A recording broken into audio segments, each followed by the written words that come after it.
நியாயாதிபதிகள் அதிகாரம் 3. கானான் தேசத்தில் நடந்த சகல யுத்தங்களையும் அறியாதிருந்த இஸ்ரவேலராகிய அனைவரையும் சோதிப்பதற்காகவும் இஸ்ரவேல் புத்திரரின் சந்ததியாரும் அதற்கு முன் யுத்தம் செய்ய அறியாதிருந்தவர்களும் அவைகளை அறியும்படி பழக்குவிப்பதற்காகவும் கர்த்தர் விட்டு வைத்த ஜாதிகள் யாரென்றால், பெலிஸ்தரின் 5 அதிபதிகளும் சகல கானானியரும் சீதோனியரும் பாகால் எர்மோன் துவக்கி ஆமாத்திற்குள் பிரவேசிக்கும் வரைக்கும் லீபனோனின் மலைகளிலே குடியிருக்கிற ஏவியருமே.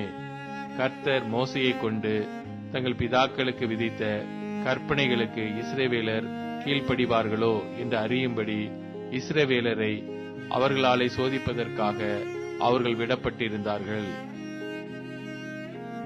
இப்படி இஸ்ரவேல் புத்திரர் கானானியர், ஏத்தியர், எமோரியர், பெரிசியர், ஏவியர், எபூசியர் ஆகிய இவர்கள் நடுவே குடியிருந்து அவருடைய குமாரத்திகளை விவாகம் பண்ணி தங்களுடைய குமாரத்திகளை அவர்கள் குமாரருக்கு கொடுத்து அவர்கள் தேவர்களை சேவித்தார்கள்.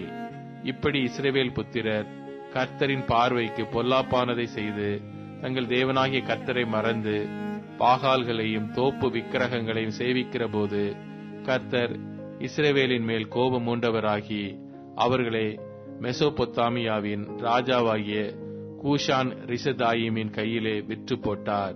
இப்படியே இஸ்ரவேல் புத்திரர் கூஷான் ரிஷதாயிமை 8 வருஷம் சேவித்தார்கள்.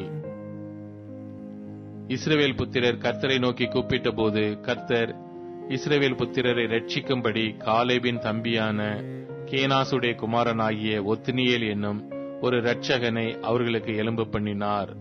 அவன் மேல் கர்த்தருடைய ஆவி வந்திருந்ததினால் அவன் இஸ்ரவேலை நியாயம் விசாரித்து யுத்தம் பண்ண புறப்பட்டான். கர்த்தர் மெசொப்பொத்தாமியாவின் ராஜாவாகிய கூஷான் ரிஷதாயிமை அவன் கையிலே ஒப்பு கொடுத்தார்.